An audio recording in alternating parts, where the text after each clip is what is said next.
Hello दोस्तों, आप सभी का स्वागत है हमारे यूट्यूब चैनल वैलेंटाइन सर्किल पर। आज की वीडियो में बात करेंगे वर्ब के बारे में।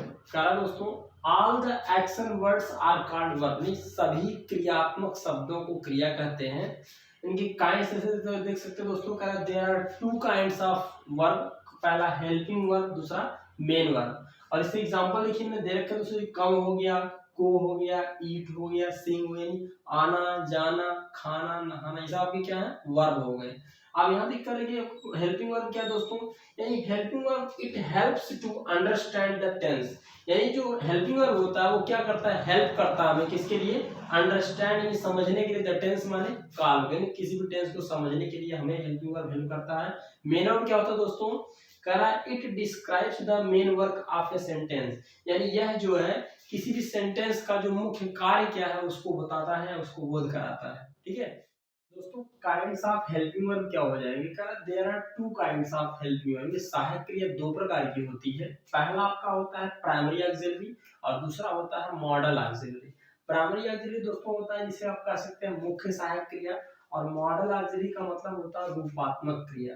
प्राइमरी ऑक्सिलरी क्या होता है दोस्तों, there are three types of primary auxiliary से कहते हैं, थ्री टाइप्स के होते हैं आपके कौन कौन से। पहला बी की फॉर्म, जिसे आप कहते हैं is am are was were, इन्हें हम क्या कहते हैं बी की फॉर्म कहते हैं। दूसरा आपका कौन सा फॉर्म है, डू की फॉर्म, जिसे डू डज और डिड को हम डू की फॉर्म कहते हैं।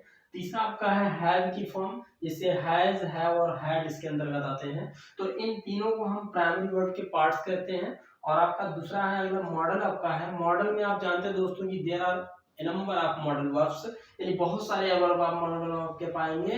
यानी यहाँ can, could, may, might, shall, should, will, would, are two kinds of main verb आपके कितने होते हैं, there are three kinds of main verb. पहला आपका होता है दोस्तों ट्रांजिटिव वर्ब, दूसरा इंट्रांजिटिव और तीसरा डाइट्रांजिटिव। ट्रांजिटिव वर्ब दोस्तों क्या होता है, जिसे आप सकर्मक करते हैं, जिस वर्ब के साथ कर्म का होना आवश्यक हो उसे हम क्या कहते हैं, ट्रांजिटिव कहते हैं। इंट्रांजिटिव दोस्तों होता है जिस वर्ब के साथ कर्म का होना आवश्यक ना हो। और डाइट्रांजिटिव होता है दोस्तों जिस वर्ब के बाद दो दो ऑब्जेक्ट रखे जाएं। जैसे आप जानते हैं ऑब्जेक्ट दो प्रकार का होता है, डायरेक्ट और इनडायरेक्ट। तो जब ऐसा वर्ब हो जिसके अंत में दो दो ऑब्जेक्ट का रखना आवश्यक हो जाए उसे हम क्या कहेंगे, डाइट्रांजिटिव कहेंगे। एग्जांपल एक ट्रांजिटिव वर्ब दोस्तों का रहा है, जैसे कि Ram eats the food, Ram खाता है, क्या खाता है आप देख रहे हैं पीछे ऑब्जेक्ट लगा हुआ है, ये आपकी वर्ब क्या हो जाएगी, ट्रांजिटिव। दूसरा क्या है, यू बॉट ए बुक, आपने एक किताब खरीदा, आपने क्या खरीदा, एक किताब खरीदा, तो ये आपका क्या हो जाएगा, ट्रांजिटिव। दूसरा क्या दोस्तों कि they are selling the gift, वे लोग गिफ्ट बेच रहे हैं, क्या बेच रहे हैं, गिफ्ट। आप देख सकते हैं वर्ब के बाद ये ऑब्जेक्ट रखना आवश्यक है, इसलिए ये वर्ब आपकी क्या हो जाएगी, ट्रांजिटिव। अगला क्या दोस्तों, वी शैल टीच यू, हम पढ़ाएंगे, किसको पढ़ाएंगे, आपको। तो यहाँ पर इसके बाद कोई डायरेक्ट या इनडायरेक्ट ऑब्जेक्ट रखना है, इसलिए आपको क्या हो जाएगी, ये वर्ब ट्रांजिटिव वर्ब हो जाएगी। दोस्तों ट्रांजिटिव वर्ब आप पहचानेंगे कैसे, ध्यान रखिएगा। When we use what question verb to a verb, यानी जब हम किसी क्रिया में क्या शब्द लगाकर अगर प्रश्न करेंगे तो जब उसका उत्तर जो मिलेगा, उचित आंसर अगर जो भी आएगा तो वही हमारा क्या हो जाएगा, डायरेक्ट ऑब्जेक्ट हो जाएगा। जैसे देख सकते हैं ना, Ram it's the food, Ram खाता है। अब लगाइए क्या शब्द, यानी क्या खाता है, फूड, तो ये मिल जाएगा जब, ये आपका ऑब्जेक्ट डायरेक्ट ऑब्जेक्ट हो जाएगा। और यदि मिलता है ऑब्जेक्ट तो वही आपकी वर्ब क्या होगी, ट्रांजिटिव। इसमें देखिए कह रहा है यू बॉट ए बुक, आपने खरीदा, आपने क्या खरीदा, एक किताब खरीदा। आप देख रहे हैं क्रिया में आपने क्या शब्द लगाया तो आंसर जो मिल गया, तो आपका आंसर यही क्या हो जाएगा, डायरेक्ट ऑब्जेक्ट, और ये आपकी वर्ब कौन सी हो जाएगी, ट्रांजिटिव। यहाँ पर ये कह रहा है they are selling the gift, वे लोग बेच रहे हैं, क्या बेच रहे हैं, गिफ्ट, मिल जा रहा है, तो आपकी वर्ब क्या होगी, ट्रांजिटिव। अगर क्या शब्द लगाने पर नहीं मिलेगा तो आपकी वर्ब क्या होगी, इंट्रांजिटिव। अगर देख रहा है कि वी शैल टीच यू, हम पढ़ाएंगे आपको, क्या पढ़ाएंगे, नहीं पता है। अगर हम किसे या किसको लगा देते हैं तो आपका क्या मिलेगा, यू मिल जाएगा, इसलिए आपकी वर्ब क्या है, ट्रांजिटिव। ध्यान रखिएगा, क्या शब्द लगाने पर अगर प्रश्न करते हैं तो डायरेक्ट ऑब्जेक्ट मिलेगा, किसे या किसको शब्द लगाकर अगर प्रश्न करेंगे तो हमको इनडायरेक्ट ऑब्जेक्ट मिलेगा।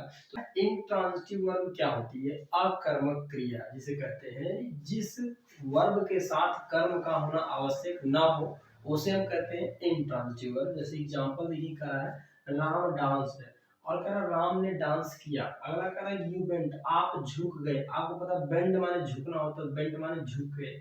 अगला चीज दे आर क्लाइंबिंग, वे चढ़ रहे हैं, वी शैल स्लीप, हम सोएंगे। इसमें जरा दोस्तों आप क्या शब्द लगाइए, क्या शब्द या किसको शब्द लगाइए, देखिए कोई आंसर मिलता है।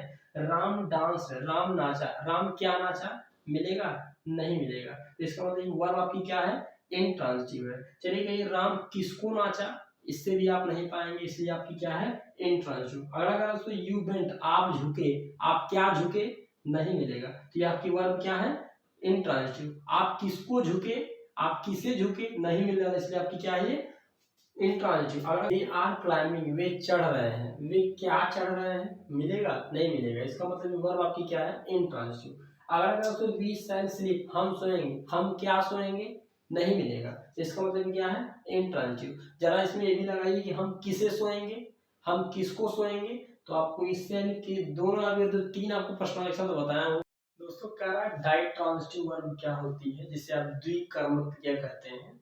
कह रहा है कि जिस क्रिया के साथ दो दो कर्म का होना आवश्यक हो उसे हम डाइट्रांजिटिव वर्ब कहते हैं। एग्जाम्पल यही कह रहा है कि Ram told me a story, Ram ने बताया, एक स्टोरी बताया मुझे। आप जरा क्रिया में क्या शब्द लगाइए, राम ने क्या बताया, एक स्टोरी बताया, ये आपका डायरेक्ट ऑब्जेक्ट हो जाएगा। और राम ने किसको बताया, मुझे बताया, ये आपका इनडायरेक्ट हो जाएगा। अगला दोस्तों कह रहा है कि you have sent her a pen, आपने उसको एक कलम भेजा है। तो आपको पता है दोस्तों आपने क्या भेजा है, एक कलम, ये आपका डायरेक्ट होगा। और आपने किसको भेजा है, हर, ये आपका इनडायरेक्ट हो जाएगा। इसमें देखिए दोस्तों कह रहे हैं कि they are asking us the question, वे हमसे एक प्रश्न पूछ रहे हैं, वे हमसे पूछ रहे हैं। जरा बताइए क्या पूछ रहे हैं, प्रश्न, ये आपका डायरेक्ट हो जाएगा। और किससे पूछ रहे हैं, हमसे पूछ रहे हैं, आपका इनडायरेक्ट ऑब्जेक्ट। दोस्तों we shall give you a book, हम आपको एक किताब देंगे, हम आपको क्या देंगे, एक किताब, ये आपका डायरेक्ट हो जाएगा। और हम किसको देंगे, आपको देंगे, तो ये आपका इनडायरेक्ट ऑब्जेक्ट हो जाएगा। दोस्तों मैंने आपको बताया था ऑब्जेक्ट दो प्रकार के होते हैं, पहला डायरेक्ट और दूसरा इनडायरेक्ट। डायरेक्ट को प्राप्त करने के लिए हमें क्रिया में क्या शब्द प्रश्न लगाना होगा, और इनडायरेक्ट को प्राप्त करने के लिए हमें क्रिया में किसको या किसे शब्द लगाकर प्रश्न करना होगा, तो हमें इनडायरेक्ट ऑब्जेक्ट प्राप्त हो जाएगा।